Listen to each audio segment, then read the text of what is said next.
তুমি কি গুচ্ছতে চান্স পাইতে চাও? যদি এই ভিডিওতে ক্লিক করে থাকো এবং গুচ্ছতে চান্স পাইতে চাও, আমি তোমাকে প্রমিস করতেছি এই ভিডিওতে বলা প্রতিটা কথা যদি তুমি লাইন বাই লাইন ফলো করো তাহলে ইনশাআল্লাহ তোমার গুচ্ছ অন্তর্ভুক্ত বিশ্ববিদ্যালয়গুলোতে একটা সিট তোমার থাকবেই। তাই অনুরোধ করব ভিডিওর একটা মিনিটও স্কিপ না করে দরকার হইলে 2x স্পিড দিয়ে পুরো ভিডিওটা দেখো।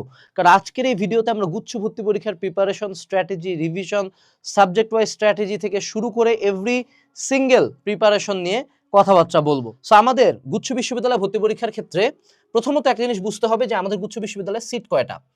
আমাদের গুচ্ছ অধিভুক্ত এখন 19টা আছে, কোনো সময় 16টা বলে 17টা বলে, ডাজেন্ট ম্যাটার।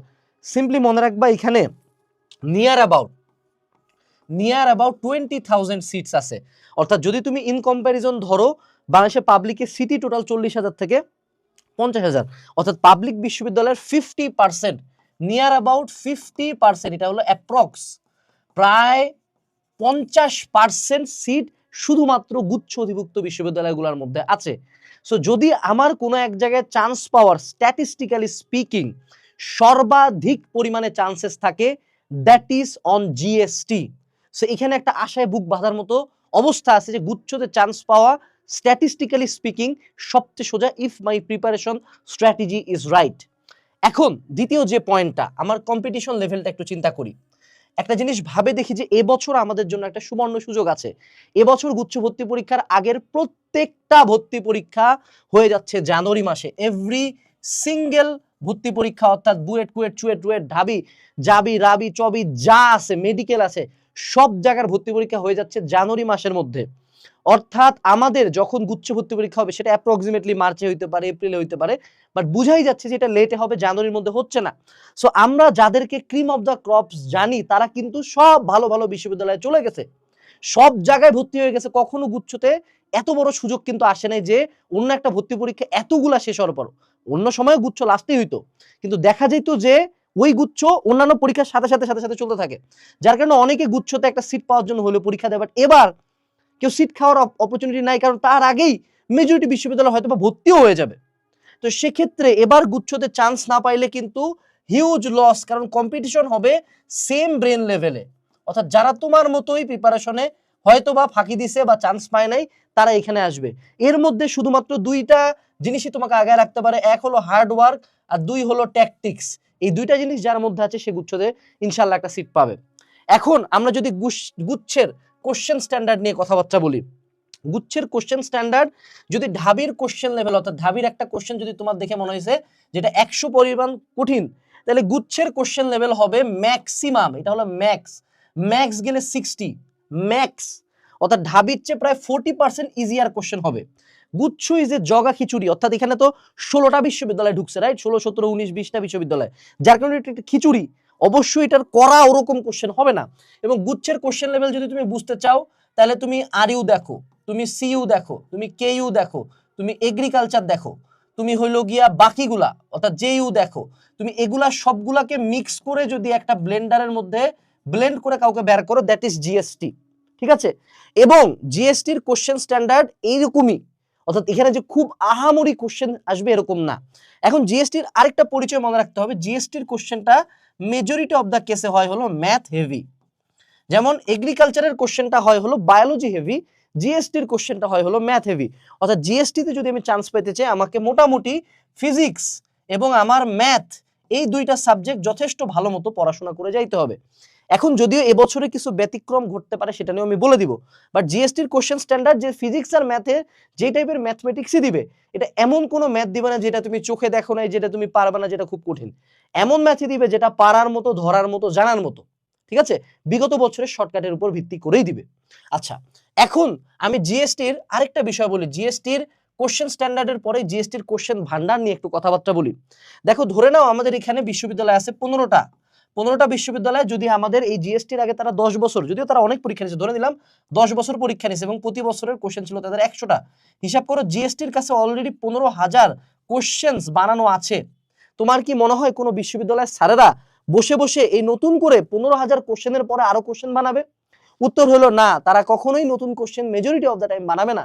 অর্থাৎ জিএসটির কোশ্চেনের অ্যাজ অলওয়েজ আমি এটা হলপ করে বলতে পারি 75% প্লাস কোশ্চেন থাকবে প্রিভিয়াস ইয়ারের টাইপ থেকে।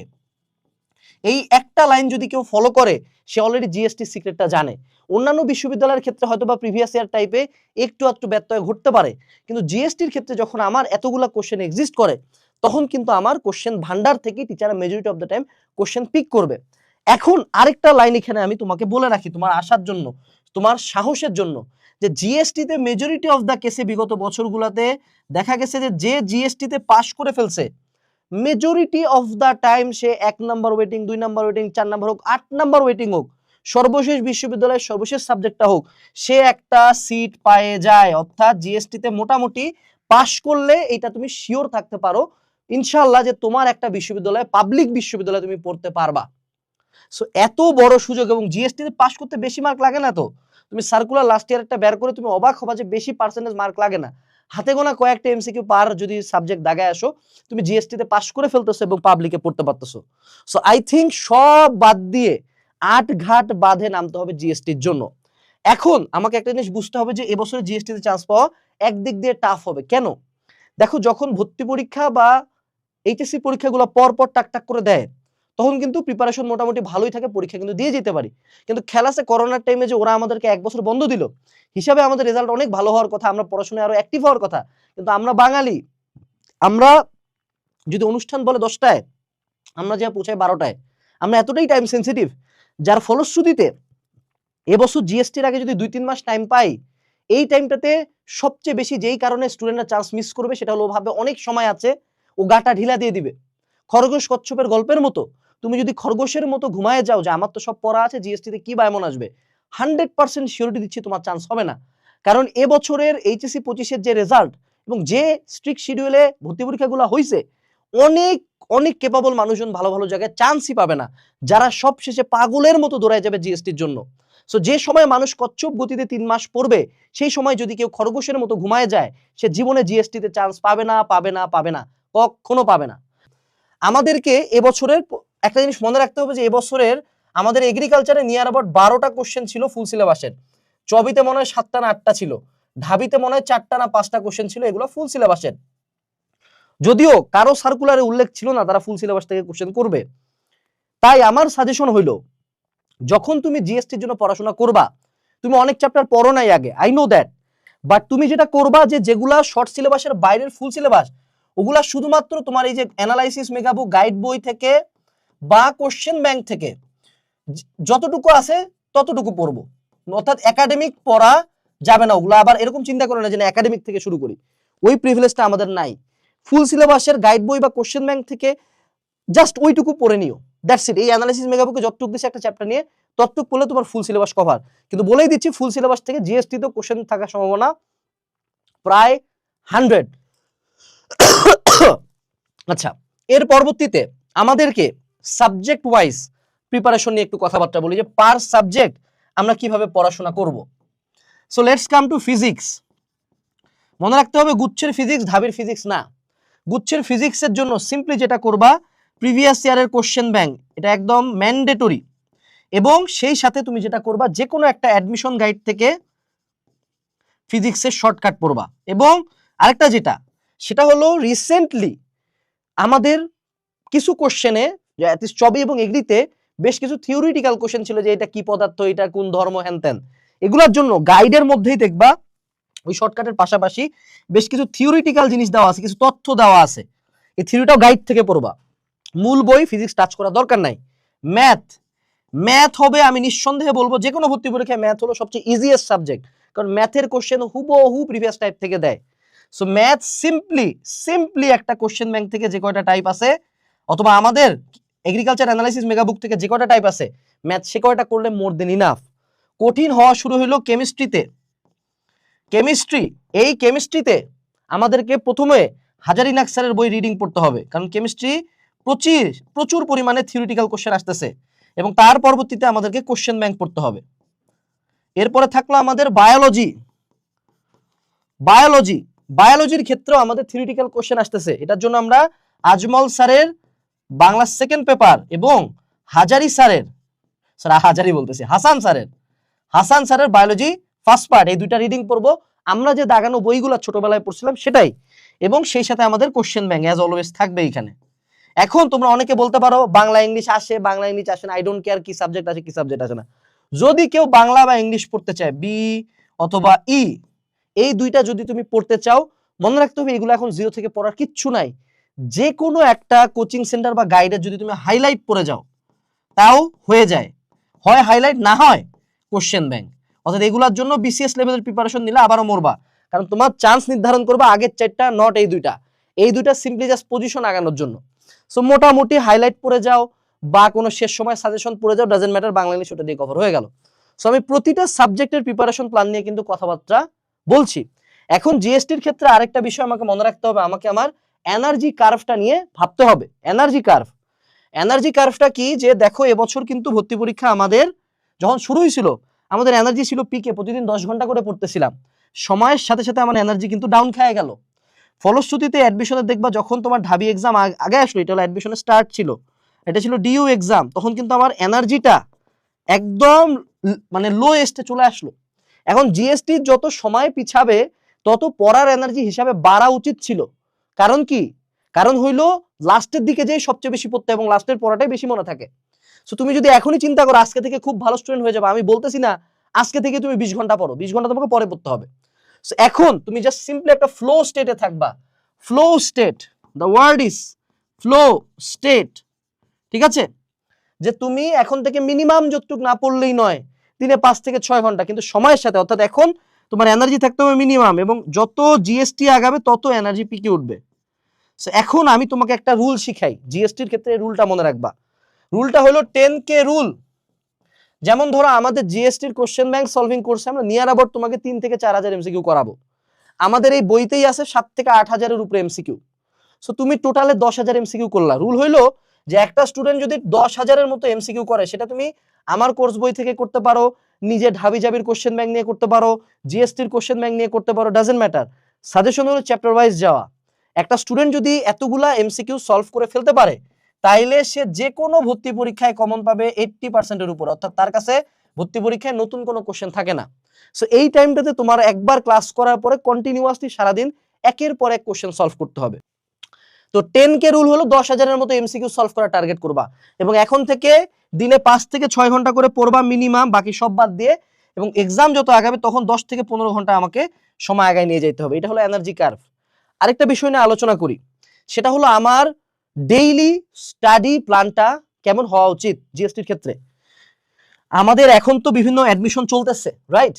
এখন অ্যাডমিশন চলতেছে, এখন অত বেশি পড়া হবে না, কয়েকদিন পরে অ্যাডমিশন গুলো শেষ হয়ে যাবে।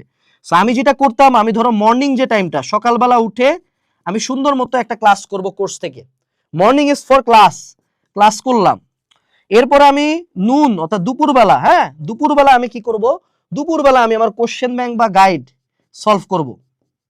এবং রাইতের বেলা অর্থাৎ রাইতের বেলা আমি কি করব, আরো বেশি কোশ্চেন ব্যাংক সলভ করতে থাকবো। এইভাবে এটা জাস্ট সিম্পল একটা রুটিন, এর বাইরে বাকি সবকিছু চলতে থাকবে, বাট এই কাজটাই চলতে থাকবে আমার। এবং লাস্টের দিকে যে লাস্ট 1 মান্থ, অবশ্যই মনে রাখবা, লাস্ট 1 মান্থ বা 2 মান্থে অবশ্যই অফলাইনে জিএসটির জন্য মডেল টেস্ট দিবা।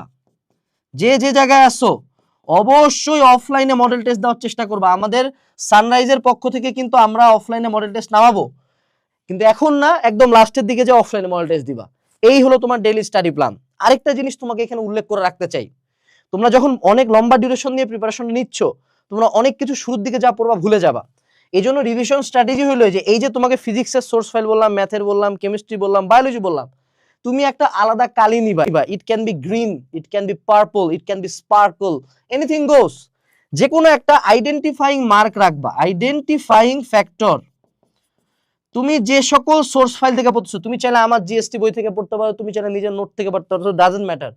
যে কোনো একটা জায়গায় এই যে 4টা যে সাবজেক্ট তুমি পড়তেছো, যা যা তোমার কঠিন লাগে এবং যা যা তোমার ইম্পর্টেন্ট লাগে, আমাদের বইতে আছে মানেই কিন্তু ইম্পর্টেন্ট। তুমি তো তাছাড়াও প্রিভিয়াস ইয়ারের কোশ্চেন দেখবা, যা যা লাগবে কঠিন, যা যা ইম্পর্টেন্ট, তার পাশে একটা ছোট্ট করে স্টার দিয়ে দাও, ছোট্ট করে একটা স্টার।